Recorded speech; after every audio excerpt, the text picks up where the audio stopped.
efforts under 500 Buddhas and had rededicated them to their eventual achievement of anuttara samyaksa. Bodhi.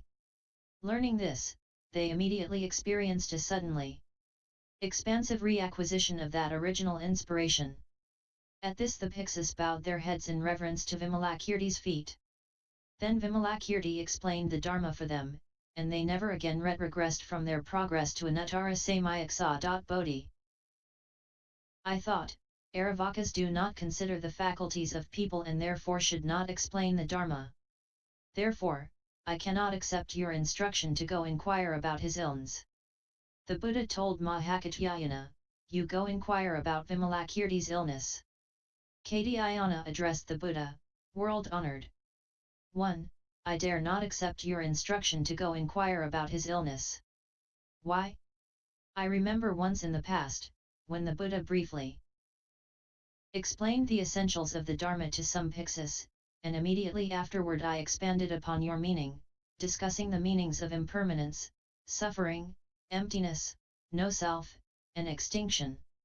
At the time Vimalakirti came and said to me, O Katyayana, do not explain the Dharma of the true characteristic using the mental processes of generation and extinction, i.e., samsara. Katyayana, the dharmas are ultimately neither generated nor extinguished, this is the meaning of impermanence. 2. The 5 skandhas are empty throughout, with no arising, this is the meaning of suffering. 3. The dharmas ultimately do not exist, this is the meaning of emptiness. 4. There is no self in the self, yet no duality, this is the meaning of no self. The dharmas were originally not burning and will not become extinguished now, this is the meaning of extinction. When Vimalakirti explained this Dharma, the Bhikshus' minds attained emancipation. Therefore, I cannot accept your instruction to go inquire about his illness. The Buddha told Ananda, you go inquire about Vimalakirti's illness. Ananda addressed the Buddha, world honored. 1. I dare not accept your instruction to go inquire about his illness. Why? I remember once in the past I was walking quietly in a certain location. At the time a Brahma king named Adorned Purity, in the company of 10,000 Brahmas generating pure radiance, proceeded to where I was. He bowed to my feet in reverence and asked me, how much, Ananda, can you see with your divine eye? I answered, Sir, I see the Trimagakaliyokasam of Rakyamuni's Buddha land as if I were looking at a mango in the palm of my hand. Then Vimalakirti came and said to me, O Ananda, is the seeing of the divine eye a constructed characteristic, or is it an unconstructed characteristic? If it is a constructed characteristic, then it is equivalent to the 5 supernormal powers of the heterodox paths. If it is an unconstructed characteristic, then it is unconditioned and should be without seeing, i.e. views. World honored one, at the time I remained silent.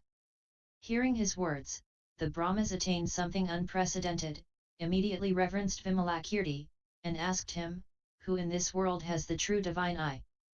Vimalakirti said, there is the Buddha, the world honored one, who has attained the true divine eye. Always in samadhi, he sees all the Buddha lands without any characteristic of duality. At this Adorned Purity Brahma king and his attending 500 Brahma kings all generated the intention to achieve anuttara samyaksa. Bodhi. They bowed to Vimalakirti's feet, then instantly disappeared. Therefore, I cannot accept your instruction to go inquire about his illness. The Buddha told Upali, you go inquire about Vimalakirti's illness. Upali addressed the Buddha, world honored one, I dare not accept your instruction to go inquire about his illness. Why? I remember once in the past, there were 2 Bhikshus who had violated the practice of the Vinaya but from their shame did not dare ask you about it. They came to ask me, O Upali, we have violated the Vinaya and are sincerely ashamed, not daring to ask the Buddha about it. We want you to explain our doubts and the need for repentance, so that we may be relieved of the transgressions. I immediately explained the matter to them according to the Dharma. At the time Vimalakirti came and said to me, O Upali, do not increase these 2 Bhikshus' transgressions. You should just remove the transgressions and not disturb their minds. Why? The nature of those transgressions does not reside within, it does not reside without, and it does not reside in the middle. As the Buddha has explained, when their minds are defiled, sentient beings are defiled. When their minds are purified, sentient beings are purified. The mind likewise does not reside within, does not reside without, and does not reside in the middle. Just so is the mind, and just so are transgression and defilement. The dharmas are also likewise, in not transcending suchness. Just so, upally, when one attains emancipation using the characteristics of the mind, is it, i.e., the mind, defiled or not? I said, it is not. Vimalakirti said, the characteristics of the minds of all sentient beings are likewise, in being without defilement. O upali, to have false concepts is defilement, to be without false concepts is purity. Confusion is defilement, and the absence of confusion is purity. To grasp the self is defilement, and not to grasp the self is purity. Upali, all the dharmas are generated and extinguished, without abiding. Like phantasms or lightning bolts, the dharmas do not depend on each other. They do not abide even for a single instant. The dharmas are all false views, like a dream, like a mirage, like the moon reflected in water, like an image in a mirror, all generated from false conceptualization. Those who understand this are called upholders of the Vinaya. Those who understand this are said to understand well. At this the two Bhikshus said, such superior wisdom. Upali cannot match this. There could be no better explanation of upholding the Vinaya. I then answered, excluding the Tathagata, there has never been a Sravaka or Bodhisattva able to command the eloquence for such a felicitous explanation, such is the brilliance of his wisdom. At the time, the doubts and need for repentance of the two Bhikshus were eliminated. They generated the intention to achieve anuttara samaya kese. Bodhi, speaking this vow, let all sentient beings attain this level of eloquence. Therefore, I cannot accept your instruction to go inquire about his illness. The Buddha told Rahula, you go inquire about Vimalakirti's illness. Rahula addressed the Buddha, world-honored. 1. I dare not accept your instruction to go inquire about his illness. Why? I remember once in the past, the elder sons of Vaisali came to where I was, bowed their heads to me in reverence, and asked, O Rahula, you are the son of the Buddha, who forsook the position of universal ruler, Chakravartin, and left home for the path, i.e., enlightenment. What benefits are there to leaving home? I then explained to them, according to the Dharma, the benefits of the merits of leaving home. At that point Vimalakirti came and said to me, O Rahula, you should not explain the benefits of the merits of leaving home. Why? To be without benefit and without merits, this is leaving home. One may explain that there are benefits and merits in the conditioned dharmas, but leaving home is an unconditioned dharma and there are no benefits and merits in unconditioned dharmas. Rahula, to leave home is to be without that and this, and without intermediate. It is to transcend the 62 views and be located in nirvana. Leaving home is accepted by the wise and practiced by the sagely. It subjugates the host of Maras and allows one to transcend the 5 destinations, purify the 5 eyes, attain the 5 powers, and establish the 5 faculties. It is to be without vexation over that, to transcend the host of heterogeneous evils, and to demolish the heterodox paths. It is to transcend provisional names and emerge from the muck of samsara. It is to be without attachments, without any sense of personal possession. It is to be without experience, without turmoil. It is to harbor joy within and defend the intentions of others.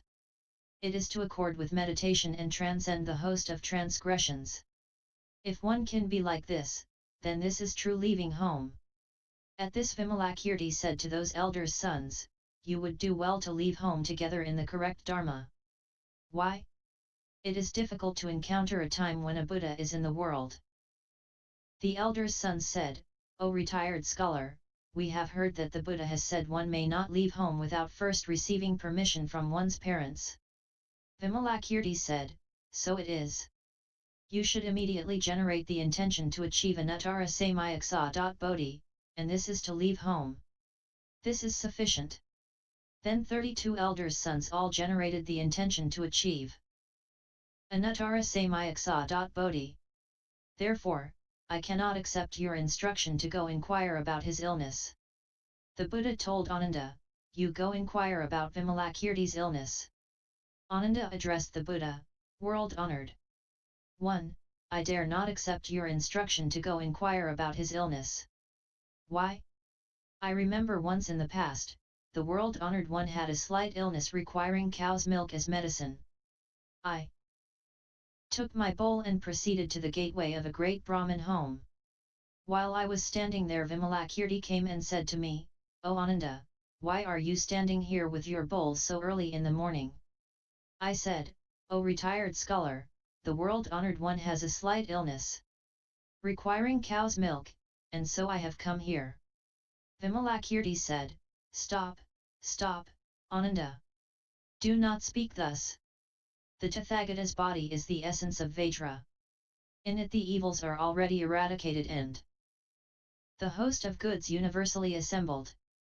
What illness could it have, what vexation could there be? Go silently, Ananda, do not revile the Tathagata, and do not let anyone else hear such coarse talk. Do not allow the gods of awesome power and virtue and the bodhisattvas who have come from pure lands and other directions to hear these words. Ananda, even a small degree of blessings, i.e., merit, allows the wheel-turning sage king Chakravartin to be without illness. How could the immeasurable blessings of the Tathagata fail to exceed his in every regard?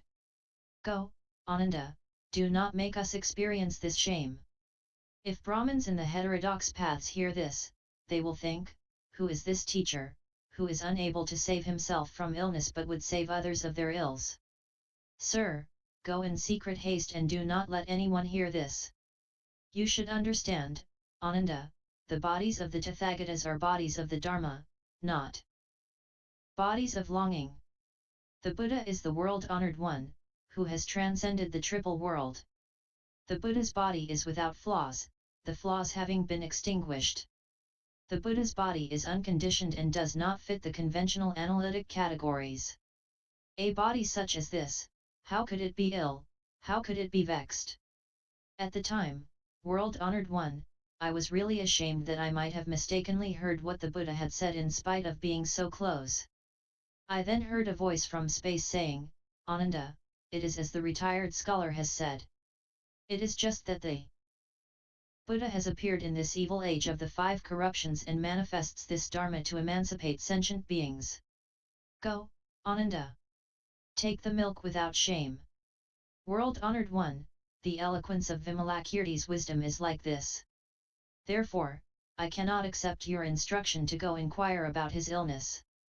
In similar fashion, all of the Buddha's 500 great disciples each explained their original encounters and related what Vimalakirti had said, and each said he was unable to accept the Buddha's instruction to go inquire about Vimalakirti's illness.